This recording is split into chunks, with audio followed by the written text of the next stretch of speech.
हाँ, वो गलता नहीं है, लेकिन उसके अभिमान रूपी कणी गल जाती है। जैसे तुम चावल में देखते हो ना, जब चावल पकते तो ऐसे क्यों करके देखते हैं, इसकी कणी गली या नहीं गली। उस प्राणी की अभिमान रूपी कणी जो है वो गल जाती है, लेकिन ठाकर जी के प्रेमानंद के रस का रसास्वादन करने के लिए उस प्राणी का अलगपना बना रहता है,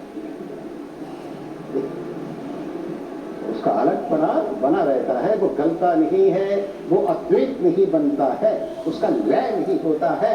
लय में स्वरूपानंद की प्राप्ति होती है। देखो, लय में स्वरूपानंद की प्राप्ति होती है, योग में भजनानंद की प्राप्ति होती है, और प्रेम में प्रेमानंद की प्राप्ति होती है। ये प्रेमानंद जो है सब आनंदों में सर्वोपरि है, सर्वोपरि। तो जैसे धान जो है, देखो, रस यानी पानी में पड़ता है, पानी में बढ़ता है, पानी में पकता है, इसी तरीके से राधिका जो है वो अपने शरणागत प्राणी की निर्माण जो है वो रस में करती है, रस में पकाती है। और इस रस का जो बना हुआ भात है ना, वो है जगन्नाथ का भात जगत पसारेगा। इस रस में पका हुआ भात जो है उसके उपभोक्ता बनते हैं हमारे श्याम सुंदर मनमोहन ठाकुर। भगवान श्री कृष्ण रस तत्व रूप है, रस तत्व रूप है। राधिका लाडली जो है ये प्रेम तत्व स्वरूपा है। ये सारा जगत, जगत के जितने भी स्त्री पुरुष हैं वो रस रूप श्री कृष्ण के अंश हैं, रस रूप श्री कृष्ण के अंश हैं, और प्रेम रूप, प्रेम तत्व रूपा जितनी भी जगत की स्त्रियां हैं ये राधिका जी की अंश है।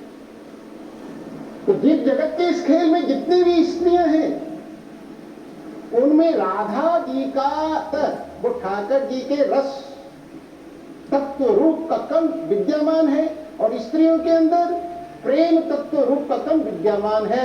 लेकिन ये रस रूप और प्रेम रूप का जो कण स्त्री पुरुषों में विद्यमान है, ये वासना युक्त होने के कारण अति तुच्छ और घृणा करने योग्य है।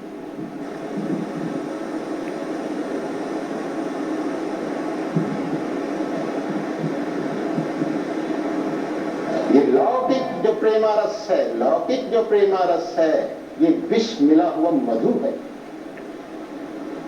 और राधा माधव का जो प्रेमारस है ये दिव्य और अलौकिक सुधा है।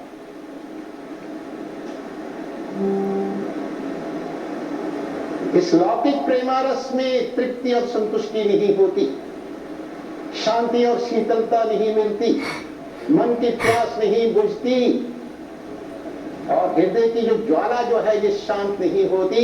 जितना इसका भोग किया जाता है प्रत्युत्तर ये उतनी ही बढ़ती जाती है। सुख, आनंद, शांति, शीतलता, माधुर्यता ये राधा माधव के प्रेमारस में है, ये लौकिक प्रेमारस में नहीं मिल सकता। प्राणियों को एक बार इस रस की माधुर्यमा का चस्का लग जाता है तो संसार के सारे सुख भोग उसके लिए क्या बन जाते हैं, कचरा घर बन जाते हैं। सारे सुख भोग कचरा घर बन जाते हैं।